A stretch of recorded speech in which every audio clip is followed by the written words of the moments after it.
वहां से शुरू होता है। उससे पहले टीपू सुल्तान शहीद रहमतुल्लाह से शुरू होता है और कई क्रांतिकारियों ने, कई फ्रीडम फाइटर्स ने इसके खिलाफ लड़ा है। कभी किसी के अंग्रेजों के सामने सरेंडर नहीं हुए, उनसे माफी नहीं मांगे। 200 साल की तारीख है। उसके बदले में ये आरएसएस और ये बीजेपी और ये संघ परिवार जो 125 साल से जो ये षड्यंत्र बना रहे हैं, वो कौन है लोग? ಪ್ರಜಾಪ್ರಭುತ್ವದ ಉಳಿಗಾಗಿ ಹೋರಾಟ ಮಾಡ್ತಿ ಇಲ್ಲೇ ಇಲ್ಲ. ಕೊನೆಗೆ ಸಿಕ್ತು ನನಗೆ ಇವರು ಎಲ್ಲಿ ಅಂತಂದ್ರೆ ದೇಶದ್ರೋಹ ಕೆಲಸ ಮಾಡಿ ಬ್ಯಾನ್ ಆಗಿರ್ತಕ್ಕಂಥ RSS ನಲ್ಲಿ ತರಬೇತಿ ಪಡೆದವರು ಇವರು. ಇಂಥ ವ್ಯಕ್ತಿಗಳು ನಮಗೆ ಮೌಲ್ಯಗಳನ್ನು ಹೇಳ್ತಾರೆ. ಈ ದೇಶ ಯಾರ್ದು ಅಂದ್ರೆ 140 ಕೋಟಿ ಜನರದು ಅಂತ ಹೇಳಬೇಕು ನಾವು. ಬಟ್ ನಾವು ಮಾತಾಡ್ತಾನೆ ಇಲ್ಲ. ಯಾವನೋ ಎಲ್ಲೇ ಕೂತ್ಕೊಂಡು ಏನೋ ಕೂತ್ಕೊಂಡು ಇದು ನನ್ನ ಆಹಾರ, ನನ್ನಿದು, ನೀವು ನಾನು ಹೇಳ್ದಂಗೆ ಕೇಳಬೇಕು ಅಂತ ಹೇಳ್ತಾ ಇದ್ದಾನೆ. ನಾನಿವತ್ತು ನಾಸ್ಟ್ರಡಾಮಸ್ ಅಲ್ಲ, ತತ್ವಜ್ಞಾನಿ ಅಲ್ಲ. ಆದ್ರೆ ಒಂದು ಮಾತನ್ನ ಈ ಸಭೆಯಲ್ಲಿ ಹೇಳಿದೆ, ನಮ್ಗೆ ನ್ಯಾಯ ಸಿಕ್ಲಿಲ್ಲ ಅಂತ ಅವ್ರ ಮೇಲೆ ಹೇಳೋದು, ಇವ್ರ ಮೇಲೆ ಹೇಳಿದ್ರು ಅದನ್ನ ನಾನು ಒಪ್ಪೋದಿಲ್ಲ.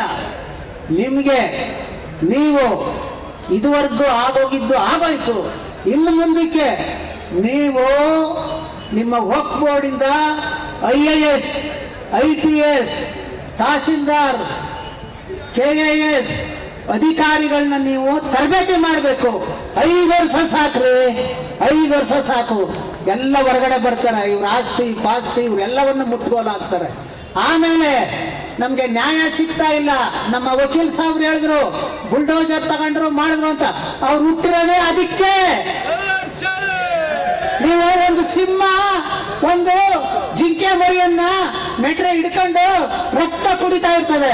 ಆ ಜಿಂಕೆ ಮರಿ ನನ್ನನ್ನ ಬಿಡು ಬಿಡು ಬಿಡು ಅಂದ್ರೆ ಬಿಡ್ತದಲ್ರಿ? ಬಿಡ್ತದ? ನಿಮ್ ಕೈಲಿ ಅಧಿಕಾರ ಇದೆ, ಓಟ್ ಇದೆ. ಬಹಳ ಗಂಭೀರವಾಗಿ ಯೋಚನೆ ಮಾಡಿ. ನಿಮ್ ಪರವಾಗಿ ಇದುವರೆಗೂ ಯಾರು ಯೋಚನೆ ಮಾಡ್ತಿದ್ರು? ಈ ಎಲ್ಲಾ ದೃಷ್ಟಿಯಿಂದ ಬಂಧುಗಳೇ, ನಾನು ಕೇಳ್ಕೊಳ್ಳೋದಿಷ್ಟೇ. ಏನಪ್ಪಾ ಅಂತಂದ್ರೆ, ನೋಡಿ, ನಾಥೂರಾಮ್ ಗೂಡ್ಸೆ ಬಹಳ ನಮ್ರತೆಯಿಂದ, ನಯದಿಂದ, ವಿನಯದಿಂದ ಬಾಪು ಗಾಂಧೀಜಿ ಕಾಲಿಗೆ ಕೈ ಮುಗಿತಾನೆ. ಎದ್ದ ತಕ್ಷಣ ಗುಂಡೊಡಿತಾನೆ. ಎದ್ದ ತಕ್ಷಣ ಅವರ ಎದೆಗೆ ಗುಂಡೊಡಿತಾನೆ. ಜೈ ಶ್ರೀರಾಮ್ ಅನ್ಕೊಂಡು ಅವನನ್ನ ಇವರೆಲ್ಲ ಪೂಜಿಸ್ತಾವ್ರೆ. ಅವನ್ನ ಫೋಟೋ ಕಟ್ತಾರೆ, ದೇವಸ್ಥಾನ ಕಟ್ತಾರೆ, ಆ ಸಾಹಿತ್ಯಕ್ಕೆ ಬೆಂಬಲ ಕೊಡ್ತಾರೆ. माफीनामा लिखकर उनके साथ मिल गए. अब वही काम कर रहे हैं जो अंग्रेजों ने छोड़ के किया. क्या कर रहे हैं? वो हमें डरा रहे हैं, हमें अलग अलग मुख्तलिफ किस्म के तकलीफें पहुंचा रहे हैं.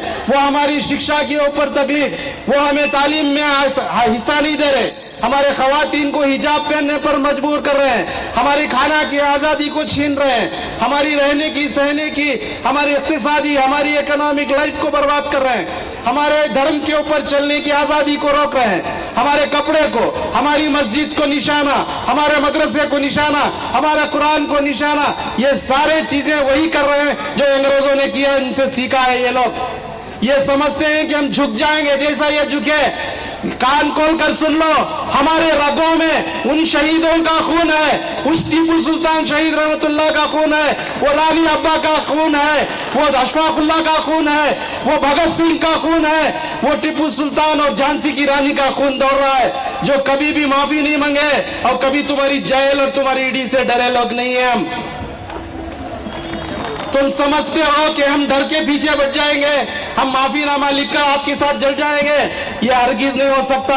Akbar Hussain Nagundi social democratic party of ಇಂಡಿಯಾದ ರಾಜ್ಯ ಸಮಿತಿ ಸದಸ್ಯನಾಗಿ ಇವತ್ತು ನಾವು ಪ್ರತಿಭಟನೆಯನ್ನು ಹಮ್ಮಿಕೊಂಡಿರ್ತಕ್ಕಂಥದ್ದು ನಮ್ಮ ರಾಷ್ಟ್ರೀಯ ಅಧ್ಯಕ್ಷರನ್ನ ವಿನಾಕಾರಣವಾಗಿ ಅವರು ಸ್ವಯಂ ದಾಖಲಾತಿಗಳು ಇಡಿನ ಹೋಗುವ ಸಂದರ್ಭದಲ್ಲಿ ಅವ್ರು ಇಡಿ ಬಂದು ಅವ್ರನ್ನ ಅರೆಸ್ಟ್ ಮಾಡುತ್ತಂದ್ರೆ ಅಷ್ಟು ಛೀಮಾರಿ ಆಗುವಂಥ ಕೆಲಸ ಅಂತೇಳಿ ನಾಚಿಗೇಡಿ ಕೆಲಸವನ್ನು ಇಡಿಯನ್ನು ಮಾಡಿದೆ.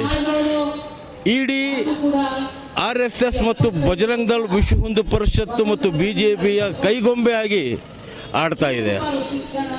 ಇಡಿ ಅವರು ಕೈಗೊಂಬೆಯಾಗಿ ಏನು ಇದು ಕೆಲಸ ಮಾಡ್ತಾ ಇದೆ, ಅವರು ಎಡಬಲ ಅಂತೇಳಿ ಇವತ್ತು ಏನು ಕೇಂದ್ರದಲ್ಲಿ ನಡೆಯುವಂಥ ಸರ್ಕಾರದ ಎಡಬಲ ಏನಿದ್ದಾರೆ, ನಾನಿ ಅಂತೇಳಿ ನಿತೀಶ್ ಮತ್ತು ನಾಯ್ಡು ಯಾವತ್ತು ಈ ಎರಡು ಕೈಯನ್ನು ಕಳ್ಕೊಂತಾರೆ ಅವತ್ತಿನ ದಿನ ಇವರು ನಮ್ಮನ್ನು ಏನು ಸ್ವಾಗತವನ್ನು ಮಾಡ್ಕೊಂಡು ಕರ್ಕೊಂಡು ಹೋಗಿದ್ದಾರೆ ನಮ್ಮ ರಾಷ್ಟ್ರೀಯ ನಾಯಕರನ್ನ.